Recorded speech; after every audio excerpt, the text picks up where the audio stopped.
Welcome to Coffee with Closers.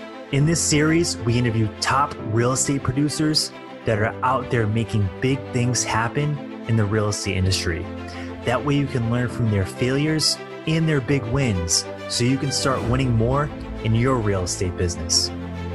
So today we have a special guest here. His name is Jimmy Murray with Lion Property Management. He has over 400 units under management right now. Jimmy, how many units do you have under management? We're at 483. 483. So approaching 500 quickly. So we have an awesome guest here today, and we're going to talk about iBuyer companies and how they're going to, impact real estate investors, whether you're looking to wholesale, buy and hold, or fix and flip. And Jimmy's going to give us his perspective on how these companies are going to impact real estate investing moving into the future.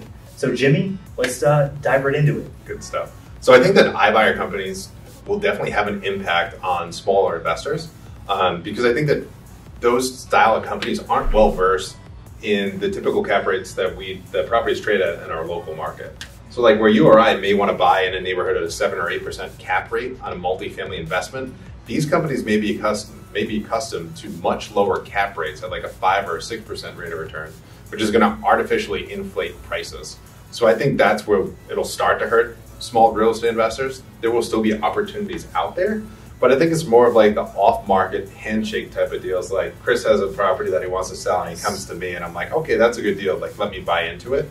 So I would say try to build those relationships off-market because I think the on-market stuff is going to be tackled by these iBuyers. You think so? Okay. So you think more or less the stuff that's on market is going to have lower margins? I think so. And that's kind of what we've seen with investors coming down into the Rhode Island market from Boston. So a lot of Boston investors, they're used to significantly lower cap rates on the properties that they buy. I mean, Boston is probably trading at a negative cap rate from some of the Asian money that's coming because they're factoring in capital appreciation rather than cash flow. So I priced a property this morning in Coventry, Rhode Island, which I thought was a good deal, and it turned out that it wasn't as great as I thought it was. Just because with the retail market out there and house hacking being so popular and just real estate investing being sexy, I think it's really driving down the rate of return because people just want to get in. And they're not really focused on the underlying numbers in order to have or achieve a successful investment. Okay, that makes sense. And now what is your take on these bigger companies that are coming in and buying single-family homes in the masses for like portfolios? Do you think they're going to impact the market in any way?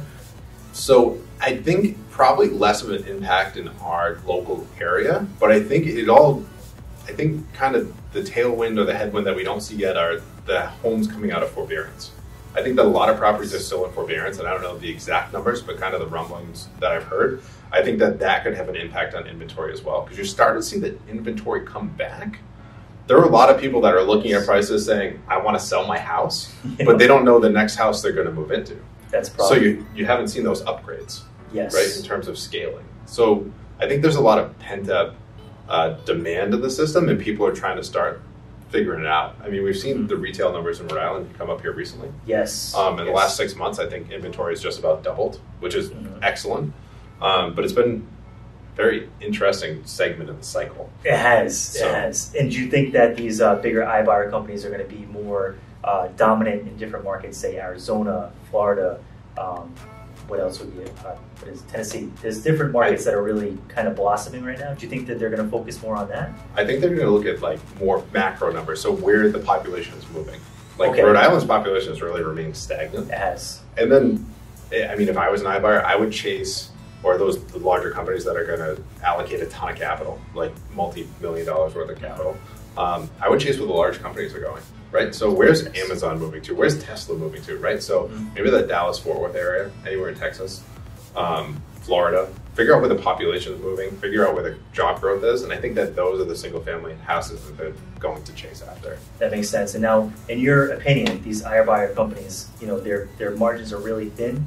Do you see them, basically holding, waiting for some appreciation, and then taking an exit, or do you think that they're looking to hold for more long-term cash flow? Honestly, I'm not sure.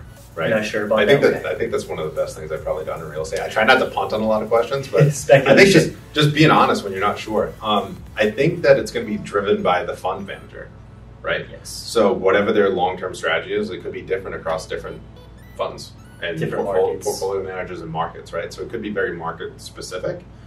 honestly, I don't know how much more of a run we have in this market. We've got a ton of fuel in the fire in terms of easy monetary policies and cheap interest rates and lack of inventory. So you get everyone pouring gasoline on the fire from all different angles. So we'll see how far of a run we have. I'm not saying that the market's going to turn tomorrow.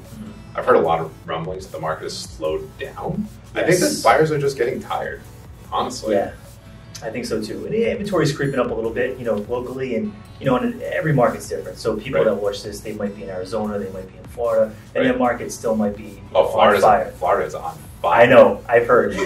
Not because it's hot and we're in the middle of August, right? But yeah, all good stuff. All good stuff. So, all right. So, long term, just to conclude, you think that's iBuyer companies, they might thin the margins a little bit, but they're not going to really hurt real estate investors as a whole. Right. Perfect. Okay. Awesome. So, thanks so much for tuning in, and we have more videos coming your way. Thanks so much.